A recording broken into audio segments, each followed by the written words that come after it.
প্রতি বছরের মতো এবারও যুক্তরাজ্যের বার্মিংহামের আস্টনে অবস্থিত শাহজালাল রাদিয়াল্লাহু আনহু সুন্নিয়া মসজিদে ইফতার ও দোয়া মাহফিল অনুষ্ঠিত হয়েছে। স্থানীয় বাঙালি মুসলিমদের উদ্যোগে আয়োজিত এই মাহফিলে ধর্মপ্রাণ মুসল্লিরা একত্রিত হয়ে ইফতার এবং দোয়া মোনাজাতে অংশ নেন।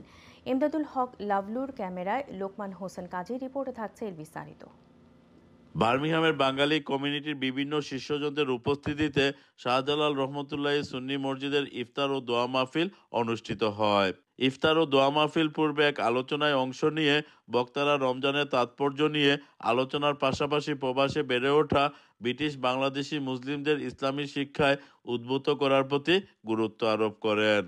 আলোচনার মূল বক্তব্য প্রদান করেন মসজিদের ইমাম ও খতিব মৌলানা নুরুল আমিন। প্রতি বছরই আল্লাহর রহমত ইফতারের আয়োজন করি এবং মসজিদ কর্তৃপক্ষ আমাদেরকে সহযোগিতা করেন সার্বিকভাবে এবং আমরা মুসল্লিগণই এখানে আমরা ইফতারের আয়োজন করি। বার্মিংহামে বসবাসরত মুসলিম ভাইদের উদ্যোগে অনুষ্ঠিত ইফতার ও মাহফিলের সভাপতিত্ব করেন শাহজালাল রহমতুল্লাহ সুন্নি মসজিদের সভাপতি আলহাজ শফিক মিয়া চৌধুরী গনি।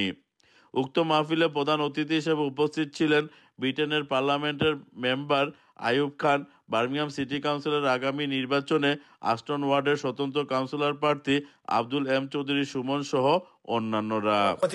প্রত্যেক বছরও তারা ইফতারি আমরা এখানে মসজিদও দেন।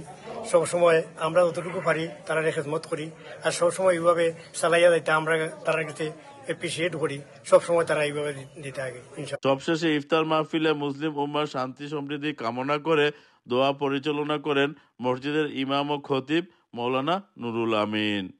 বার্মিংহাম থেকে লোকমান হোসেন কাজী, আইওয়ান টিভি।